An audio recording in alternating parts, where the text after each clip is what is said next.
Welcome to Facts TV News, where everything is true. Health Ministry says contact tracing underway around traveler with Omicron variant. The Health and Wellness Ministry is seeking to assure the public that it's already started contact tracing activities around the traveler it says that Omicron variant of COVID-19 was detected. Reporters sought to ascertain more details from the ministry about the traveler. However, the Health and Wellness Ministry says it's discussed the matter and taken the decision not to disclose publicly the demographic information about the person. Yesterday morning, Health and Wellness Minister Dr. Christopher Tufton confirmed that the highly transmissible Omicron variant of COVID-19 has been detected in a traveler who recently left Jamaica. Dr. Tufton says the virus was detected in the traveler upon her return to the United Kingdom. We have been advised through the United Kingdom's international health regulation system that a traveler from Jamaica has returned a positive test result for COVID-19, and the genomic sequences has confirmed the Omicron as the variant for this particular result. So this is a traveler who came here on a short stay in one of our resort facilities and went back and was confirmed for COVID and confirmed for the Omicron variant. There are several conclusions that can be drawn from this, to include the fact that persons may have been infected by others within the population, and or this particular individual could have interacted sufficiently while here to infect or contaminate others. In other words, I think it is best from a planning, from a precautionary perspective, to conclude that Omicron is here within our population.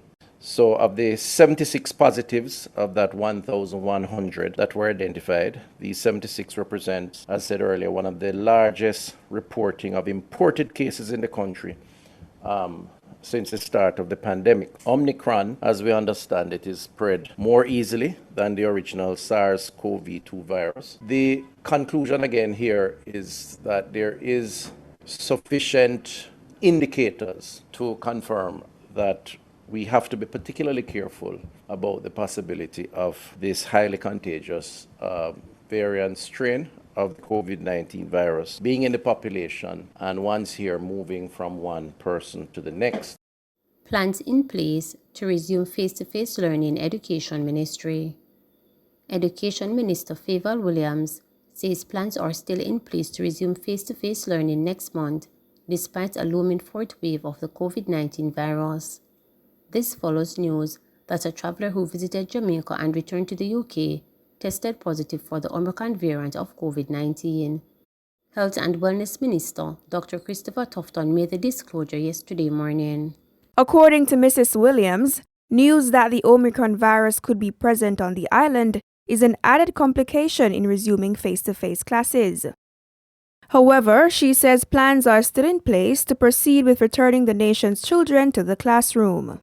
She told Nationwide News on Wednesday that this new development only calls for more urgency in getting high school students vaccinated. The news of the Omicron virus is obviously an added complication, but we are still working towards full face-to-face resumption for the new term in January 2022 for all of our students across the education sector.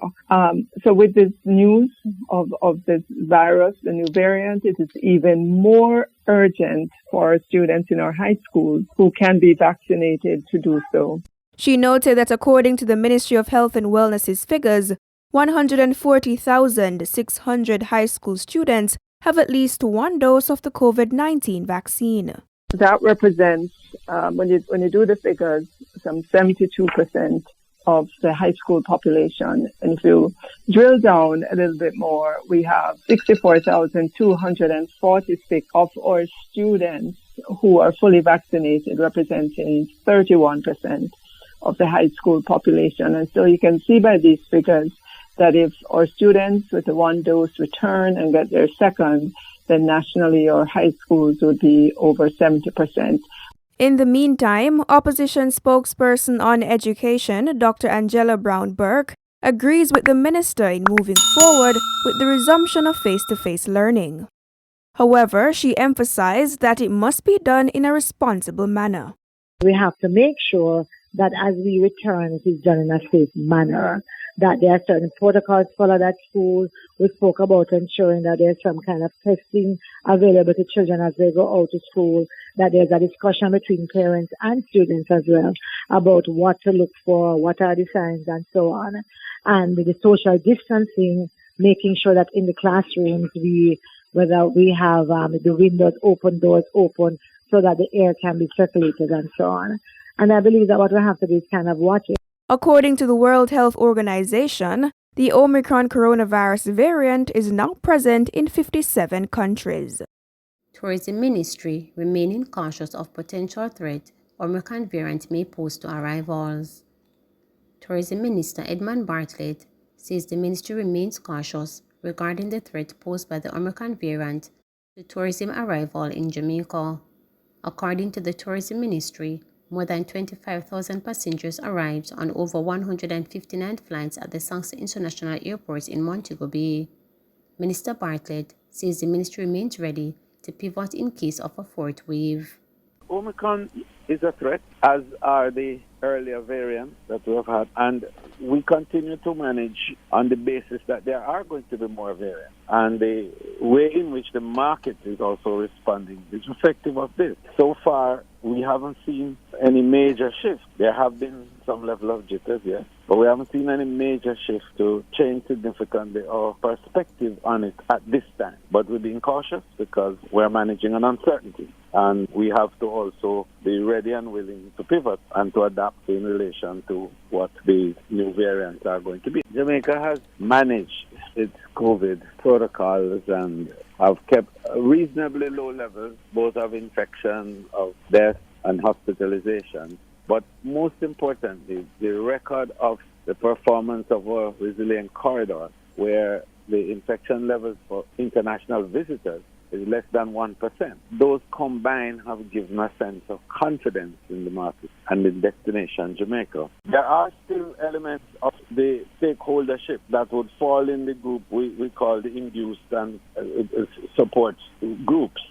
That is to say, we have the direct employees that are in the hotels and the attraction, those we call direct workers. And there we have a 70% off. And then we have the related and induced, such as, our vendors and, craft traders and so on and so forth, who work with us on the supply side of the industry. And the vaccination there is less. Some religious reasons, some hesitancy on the basis of absolute foolishness and old-wife fables and sheer ignorance, and others on the basis of the misinformation and miseducation that we're getting from elements of the social media. So we are not immune as a society from the impact of the global interconnectivity and hyperconnectivity that we have as a result of this new technological wave. So we all suffer and we try to manage as best as we can. But we have to get beyond it.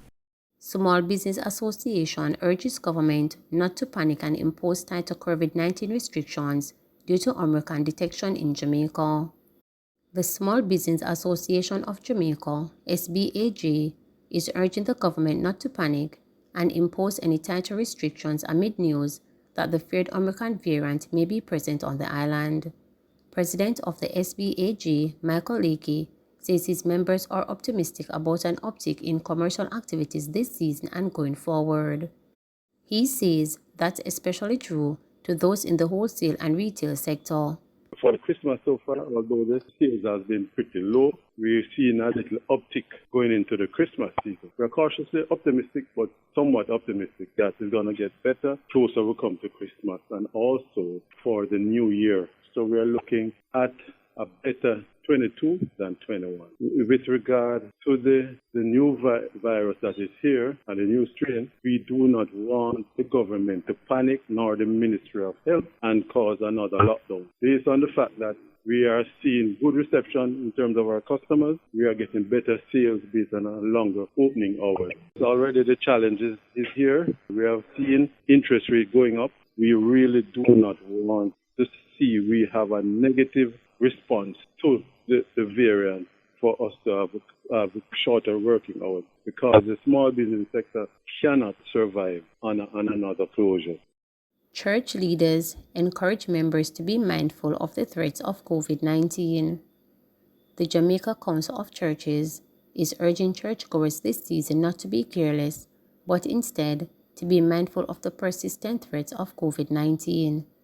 The churches are pleased with the extended time allowed on New Year's Eve to facilitate the much-anticipated Watch Night services. Watch Night services were cancelled last year as a result of the strict protocols put in place by the government. Archbishop of Kingston for the Roman Catholic Church, Kenneth Richards, is the new president of the Jamaica Council of Churches. I think that people must still abide by the regular guidelines, and it might be difficult, but we have to make sure that we put in place the necessary guidelines and put it so as to not contribute to any kind of spread, especially with Omicron. And the fact that we get this a little freedom with respect to an extended time that will accommodate our worship and other celebratory activities, it doesn't mean that person must be careless. And in view of the fact that Omicron is very contagious and is possibly here, then each person has to take the necessary precaution. Opposition spokesman on health and wellness urges quick action to prepare the sector for a potential surge in COVID-19 cases. Opposition spokesman on health and wellness Dr. Maurice Guy says the government should take quick action to prepare the health sector for a surge in COVID-19 cases. His warning comes amid news that a traveler who visited Jamaica on a short-term stay and returned to the United Kingdom tested positive for the Omicron variant of COVID-19. The announcement was made by Minister of Health and Wellness Dr. Christopher Tufton. According to Mr. Guy, the ministry should ramp up its COVID-19 testing efforts and adequately prepare the health sector. So Omicron can be considered to be in Jamaica. What do we do now? I think one of the greatest things that the government needs to do is to do increased testing and also to put those measures in place, if they have not already done so, which are going to require for the health systems to be at a level to be able to deal with this surge. As we have been told, Omicron is about 4 to 5 times more infectious than the Delta, which is in itself more infectious than the original strain. We're going to need proper planning for the hospitals to cope with it. We're going to need for the staffing at the hospitals to be better prepared, to be in a better frame of mind for government to look at their, not only at their preparedness in the hospital, but their mental well-being, settle their salary issues and their back pay as quickly as possible, and ensure that we have a staff that is committed to fighting for us on the front line. Police say they'll be adequately resourced to enforce laws during the festive season. The police are assuring members of the public they'll be adequately resourced to enforce the laws during the busy festive season. Stakeholders are grappling with measures necessary to manage traffic and crime during the holidays. Commanding Officer for the St. Andrews Central Police Division, Senior Superintendent of Police SSP Marlon Nesbitt, says there will be zero tolerance for those who break the law. We have some serious concerns present as to the members of the public not adhering to the COVID-19 protocols and instruction and the Disaster Risk Management Act in general. And we have started a process, especially since last week. We have employed the services of Justice and the Peace to assist us that we issue summonses on the spot. And we'll be continuing those. I am appealing to the public as they go along, especially at this time when we expect the fourth wave, that they are to be conscious of this and wear their masks because we'll be taking action. Certainly, our members have been so instructed, and it's not only in regards to walking up in the public spaces, up and down the public spaces during the days, but even at night. The police are prepared to arrest you if you decide that you want to break the Disaster Risk Management Act orders. That is exactly so, because we have seen, as you would have suggested, we have seen the nonchalance of persons around wearing masks in particular and adhering to curfew hours. And we have started the process, and we'll be heightening our efforts around this coming the next couple of days. So the appeal is to, first of all, to them to just abide by the law. And then everything will be much easier for everyone concerned. But pointed yes, we'll be taking action. 31 unions representing public sector workers signed new wage agreement with government. the majority of public sector unions representing over 80,000 workers have now signed a new wage agreement with the government. The agreement will see the workers receiving a 4% wage increase. Finance Minister Dr. Nigel Clark led the signing ceremony for 31 of the unions representing the public sector yesterday afternoon. Dr. Clark says this represents the fastest signing of a deal in the history of Jamaica's collective bargaining arrangement. The magic number is 4%. Several public sector unions representing some 80,000 workers have now agreed to the government's modestly enhanced wage offer. The agreement, signed just before Christmas by 31 trade unions, comes just 9 months after the start of the financial year. The timing of the signing here today should tell you the seriousness of purpose that the government of Jamaica is treating with these negotiations and with public sector compensation in general. You can check the records, those of you here from the media, but I don't think there's any year in the recent past where we have had 31 bargaining units signed by the December of that year. The year began in April, and over the past, 9 months, we, after today, will have signed with 31 bargaining units. The last time, it took us about 3 years to get to 31. Dr. Clark says the ability to conclude negotiations so quickly during a pandemic is testament to the economic stability that the country currently enjoys. He's hoping with further reforms, the negotiation period will shrink even further. If you think about it, a lot of it comes because we have these proliferation of 200 allowances, and allowances are different in each group. Once we're able to streamline that and we resemble other countries where the majority of your compensation is going to be in your salary, then I think you can easily see the need to sit down with every single one of the 40 groups one by one by one. That need over several months, and in the past it has been several years, that need becomes less and less because the economic portion of it is dealt with in one item, right? And everybody has basic salary.